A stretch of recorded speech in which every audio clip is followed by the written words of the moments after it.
Ya, Assalamualaikum warahmatullahi wabarakatuh.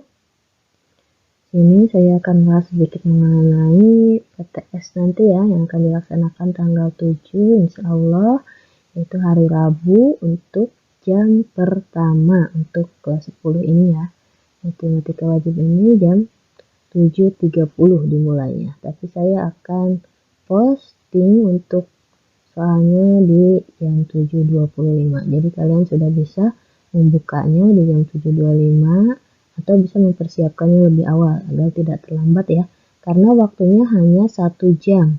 1 jam berikutnya kalian sudah masuk pada mata pelajaran lain karena memang minggu itu untuk khusus hanya PTS saja ya.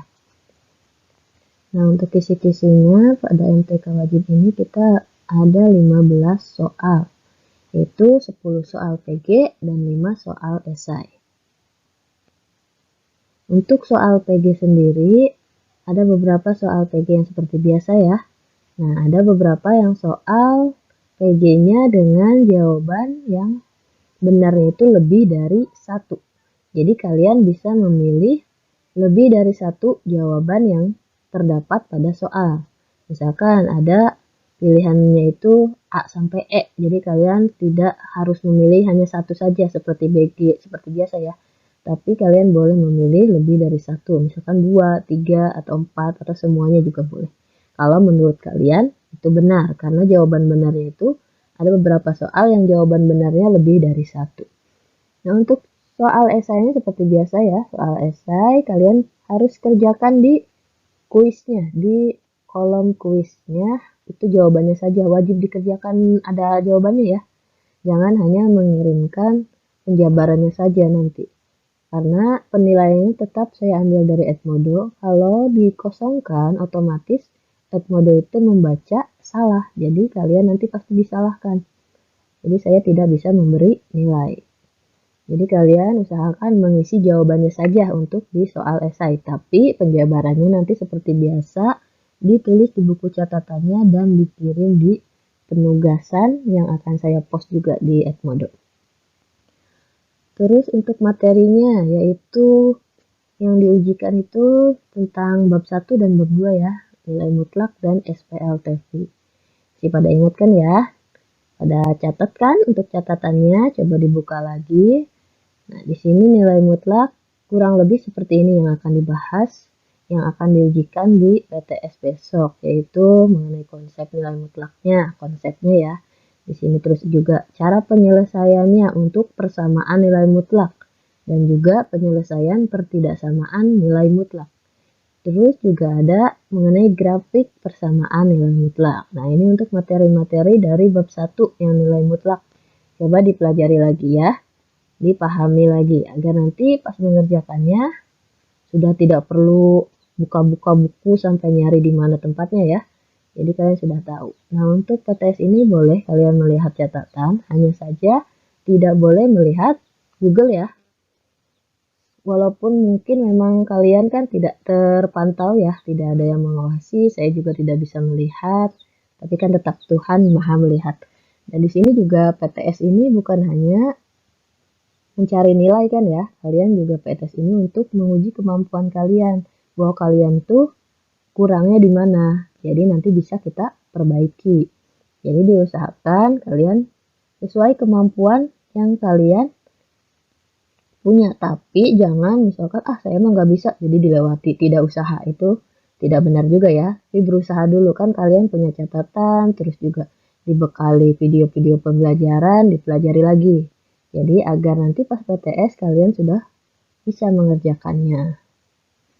Untuk bab SPLTV yaitu sama ya seperti untuk di pembelajaran-pembelajaran sebelumnya yang telah kita bahas. Di sini ada konsepnya, terus juga membuat model matematikanya dari soal cerita. Misalkan ada soal cerita, kalian buat model matematikanya. Hanya model matematikanya saja, tidak perlu dijabarkan sampai ketemu nilai himpunannya, himpunan penyelesaiannya atau nilai XY-nya. Jadi kalian hanya memodelkan saja. Terus di sini juga ada yang mencari himpunan penyelesaiannya. Ada juga mencari himpunan penyelesaian dari soal kontekstual. Maksudnya di sini kontekstual berarti soal cerita ya. Ada soal cerita, kalian cari himpunan penyelesaiannya. Nah, ini untuk materi-materi yang akan diujikan pada PTS besok. Kurang lebih seperti ini ya, tidak akan jauh melenceng dari kisi-kisi ini. Mungkin hanya bentuk-bentuk soalnya saja yang sedikit berbeda. Tapi kurang lebih seperti ini gambarannya. Untuk waktunya sendiri kan hanya 1 jam ya. 1 jam itu terhitung sejak kalian membuka kuisnya. Jadi usahakan dimanfaatkan sebaik-baiknya waktunya. Dan juga untuk esainya kalian langsung kerjakan di buku catatannya. Sehingga nanti untuk pekerjaan kuisnya udah selesai, esainya juga catatan penjabarannya sudah selesai. Jadi bisa langsung dikirim. Karena untuk penugasan juga untuk esainya saya tutup juga tidak lama dari penutupan kuis ini. Tidak seperti tugas biasa ya. Saya bisa tunggu sampai malam. Kalau untuk PTS ini saya beri waktu sama, jadi hanya 60 menit. Jadi untuk penjabaran esainya juga sama. Ditutupnya yaitu 8.40. Mungkin saya akan lebihkan 10 menit. Untuk kalian memfoto dulu atau membereskan dulu misalkan ada yang salah. Di sini kuisnya itu akan terkunci secara otomatis ya. Jadi kalian tidak akan bisa buka lagi kalau lebih dari jam 8.40. Sebenarnya itu kan batasnya itu hanya 1 jam ya, yaitu 8.30. Tapi saya beri waktu sampai 8.40 untuk kalian bisa membukanya. Karena 8.45 kalian sudah masuk mata pelajaran lain kan ya. Jadi dari itu kalian usahakan untuk tepat waktu dalam mengerjakannya, dalam membukanya. Kan saya sudah share itu kurang lebih 7.25. Jadi kalian untuk 7.30 itu sudah standby, sudah buka kuisnya, sudah buka PTS-nya. Jadi kan waktunya tidak ada yang terbuang. Sehingga kalian bisa mengerjakan tidak lebih dari waktu yang ditentukan. Untuk penjabarannya juga kalian bisa langsung kirim di penugasannya. Jangan lupa diberi nama. Itu penting ya, karena agar tidak tertukar dengan temannya. Mungkin untuk penjabarannya cukup sekian. Mungkin kalau ada yang masih kurang jelas atau ada yang mau ditanyakan, boleh ditanyakan pada saya melalui komen atau di @podonya juga boleh dipesan. Selamat belajar, semoga hasilnya bisa memuaskan ya. Semangat! Wassalamualaikum warahmatullahi wabarakatuh.